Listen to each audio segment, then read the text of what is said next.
Welcome to the Tech Matchmaker, the show where contact center challenges meet their perfect tech match. I'm your host, Gina Gibson, and in just 15 minutes, we serve up the smartest, coolest innovations shaking up the contact center industry.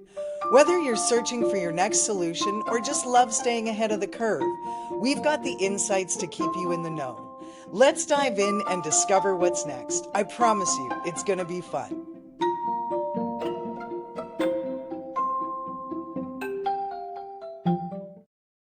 Hello, everybody. Today we are chatting with Corey Reed, the North American Partnership Manager from CM. Corey, welcome to the podcast. We're really happy to have you here.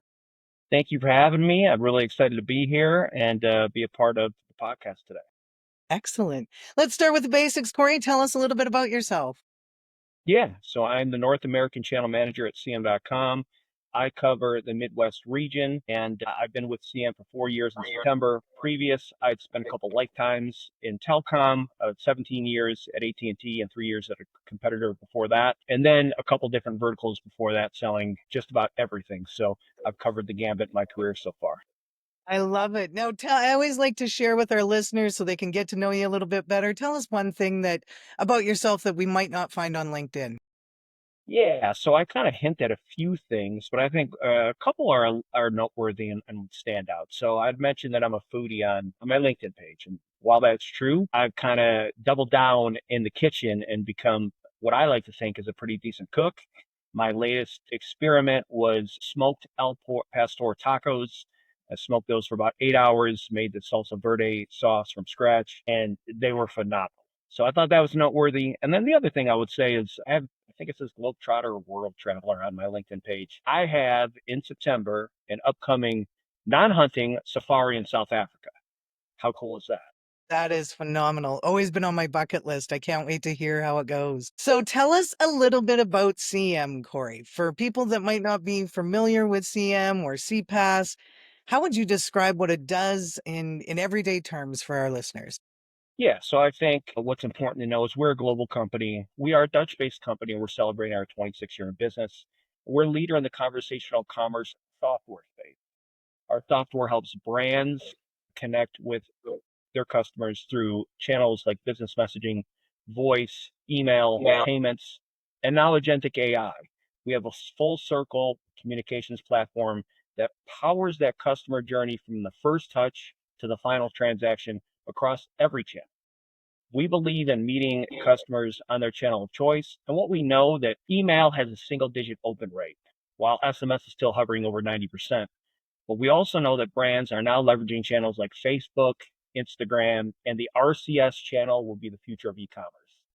And in a nutshell, we empower brands to know their customers as well as they possibly can through first-party behavioral data. Love that. How do you help brands kind of decide which channels are right for their audiences? Or do they know going in? Or do you guys kind of help with that determination? Yeah, so it's a mix of both, right? So we tried to look at what they're leveraging today and how they're leveraging today, and then kind of pair that with what we're seeing in that industry, right? And so sometimes we've met with clients that are a little further ahead of the prospect that we're in front of, and we can give that consultative advice. Or more times than not, we see customers that are maybe listing these channels on their page, but not really leveraging to their full extent. And that's where our experience and consultancy comes in handy. I love that. And you mentioned different verticals being, some verticals, it's vertical specific. What verticals do you work across, or do you work across all of them, or where do you see your greatest successes? Yeah, that's a great question. We do very well across retail, travel, hospitality, education, finance, just to name a few, but not limited to. And really any organization that communicates with its customers and wants to increase speed, reduce friction, and improve service without hiring a small army. Like that. And so I know CM integrates payments with communication. Talk to us about maybe some of the use cases that opens up for our listeners. Like what would that look like? What would a typical use case look like for payment and communication? Yeah, so think about getting a message from a brand that you love, right? And so this is a brand that you've been loyal to over the years, that anytime you need to maybe upgrade your wardrobe, or maybe it's outdoor equipment or anything like that, sends you a message based off of previous insights. So maybe it was they looked at your previous purchase history on items that you'd bought and paired those with some new items that may complement or are really in line with what your purchase history was. They send you a marketing campaign message. You agree that you'd like to learn more, click through the message where the products are listed. You find a couple that are really of your fancy and you want to move forward and purchasing solely within that message. So that would be a great example of a really cool experience with a brand that you love, kind of custom tailoring that message off previous insights through first party behavioral data and purchasing within that message. And does conversational AI come into play with that as well in your product suite? Or how does, like, as far as that, would I be able to chat with a bot, or how does it come into play with CM and your Yeah, and product? that's a great question. And so our latest product, Halo, which is an AI agent that is fluent in 150 languages, it is the gatekeeper to your brand. It works around the clock, doesn't take a day off, won't ask for a raise, and typically costs less than one human headcount. It's fully integrated with Teams and Slack, but all of those fun messaging channels like Facebook, Instagram, RCS, WhatsApp are all also integrated within the chat solution. What would you say sets your product apart from the competitors in the market? What's your competitive advantage? Yeah, so a lot of companies are experimenting with generative AI, and we were as well. But that was the end of 2023, beginning of 2024, and we've come a long way. And what we're focusing now is agentic AI, which means our solutions don't just generate responses; they get things done. Whether that's scheduling a delivery, escalating a service ticket, walking a user through an application flow, our platform empowers AI to complete full tasks safely and securely. And the other really cool feature to our agentic component is it's completely agnostic. And what we've seen out there in the competitive field is either people are having a third party bolt on or requiring brand and customers to forklift their entire solution. That's one really cool feature about CM and our products is we can provide an amazing customer experience, providing both the inbound, the outbound, conversational AI, and now agentic AI. But if a customer that has an existing contact center just wants to enhance that customer experience with the agentic portion, we got you covered, no problem. Excellent. And for our listeners that are kind of just beginning to rethink their communication strategy, what's one piece of advice you'd offer them? Agentic software is really going to be a part of every standard business operating practice here in the next 12 to 24 months.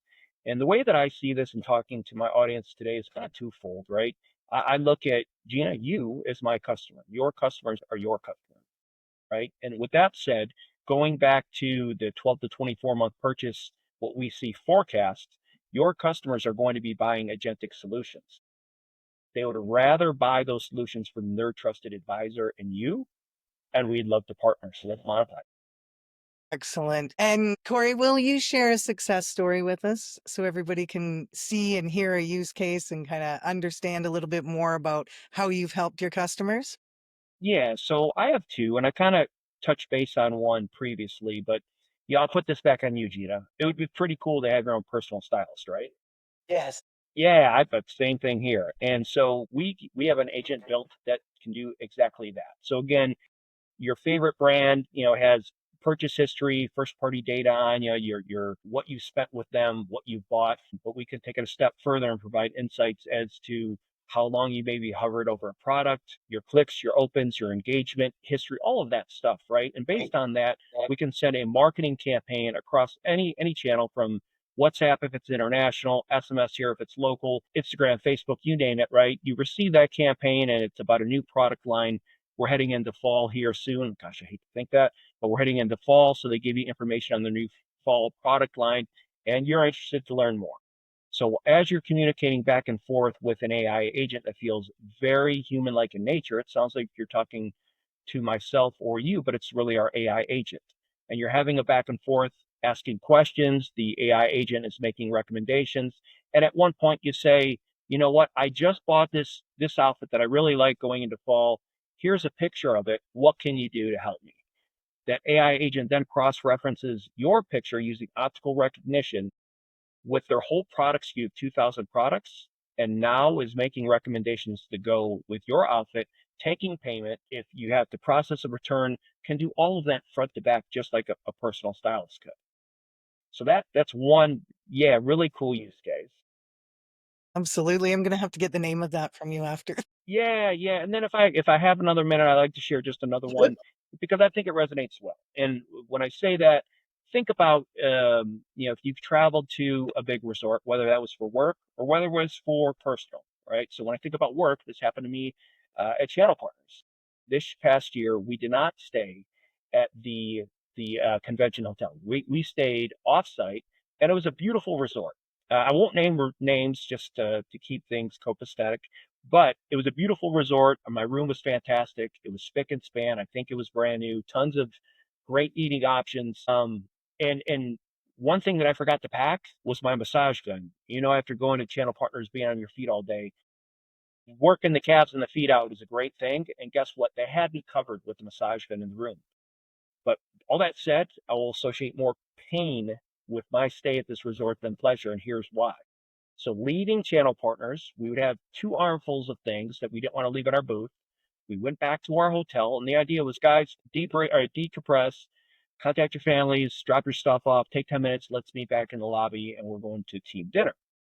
So I make my way up to my room, drop things off, only to find out that my key card didn't work.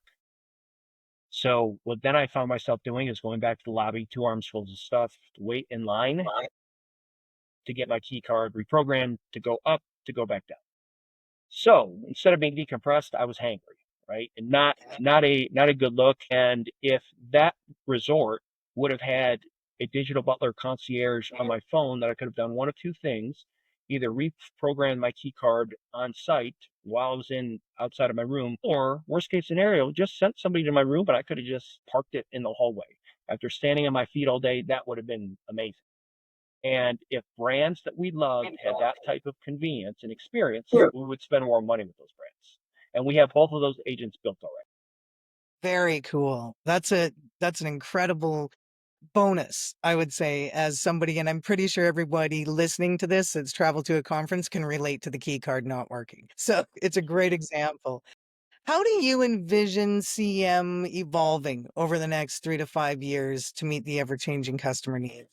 Yeah, so a couple things come to mind. We're rapidly expanding our partner network and integrating even deeper into additional CRMs and industry platforms like Salesforce, Shopify, and hospitality PMS tools. And we're making it even easier than ever for businesses to plug in and let Halo go to work.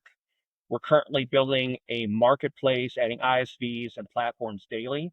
So that's kind of what I see is the roadmap looking like for expansion. That's perfect. And Corey, if the listener here today only remembers one thing about CM after this episode, what should it be? Yeah, and this is something that I had kind of already mentioned, but over the next few years, we see agentic AI becoming a standard of every business workforce.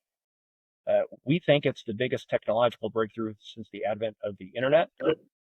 And it's not a replacement for people, it's a force multiplier for lean teams to get more done with less at any hour of the day. And again, when I think about my audience today, as partners, you are my customer. Your clients are going to be buying agentic AI solutions for the next 12 to 24 months. They'd prefer to buy from you and their trusted advisor, and we prefer to be your partner to monetize that mutually. So let's get to work. Excellent. I love it. And you mentioned you'd seen some episodes, so you know how we close out, that I'm a big fan of James Lipton, and we close out with a few rapid fires. So, what is your favorite word?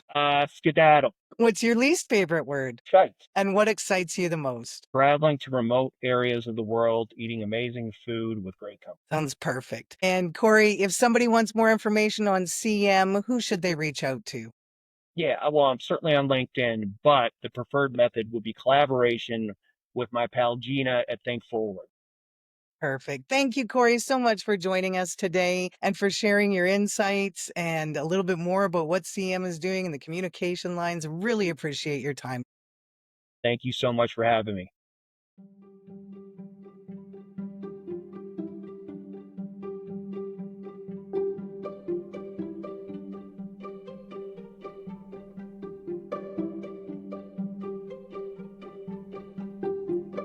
Thanks for hanging out with us on the Tech Matchmaker.